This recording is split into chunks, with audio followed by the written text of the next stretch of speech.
எங்களுக்கும் ஆச்சுங்க அந்த பிரச்சனை. ஏன்னா இந்த படத்துல வந்து கொஞ்சம் அந்த சாங் லிரிக்ஸ்ல வந்து கொஞ்சம் லிரிக்ஸ் எல்லாம் மாத்த சொன்னாங்க, கொஞ்சம் அரசியலா இருக்குன்னு சொல்லி மாத்தினாங்க.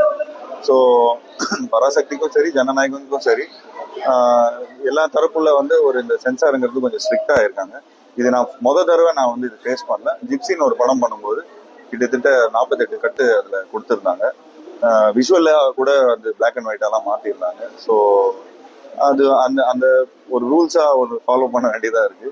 ஸோ அந்த ரூல்ஸை வந்து அவாய்ட் பண்ணி சில விஷயங்கள் பண்றோம். ஸோ ஏன்னா இது ஒரு entertainment business.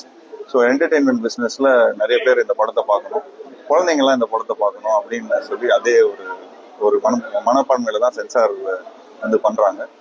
So so we avoid to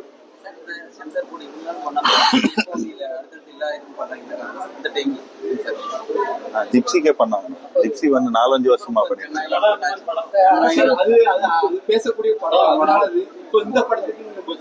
அது படம் வந்தாதான் தெரியும். ஜனநாயகன் படம் வந்தாதான் தெரியும்.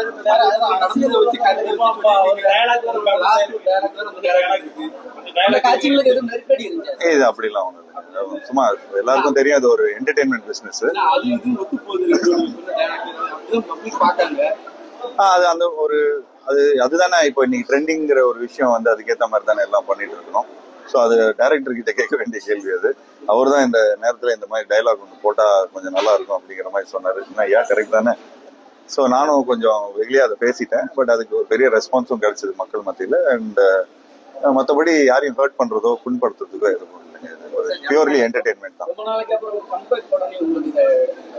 ஒவ்வொரு படமும் கம்பேக் கொடுக்கணும் தான் நாங்க ட்ரை பண்றோம். ஸோ அது வசூல் ரீதியா இது வந்து ஒரு பெரிய ஒரு கம்பேக்கா வந்திருக்குன்னு சொல்லலாம். பட் ஒவ்வொரு வாட்டியும் நாங்க சின்ன சின்ன முயற்சிகள் எடுத்துட்டு வந்துட்டு இருக்கிறோம், பெரிய முயற்சிகள் எடுத்துட்டு வந்துட்டு இருக்கோம். தெலுங்குலயும் படங்கள் பண்றோம். ஸோ அங்க அதுக்கேற்ற மாதிரி கொஞ்சம் ஹிந்திலையும் படங்கள் பண்ணியிருக்கிறேன்.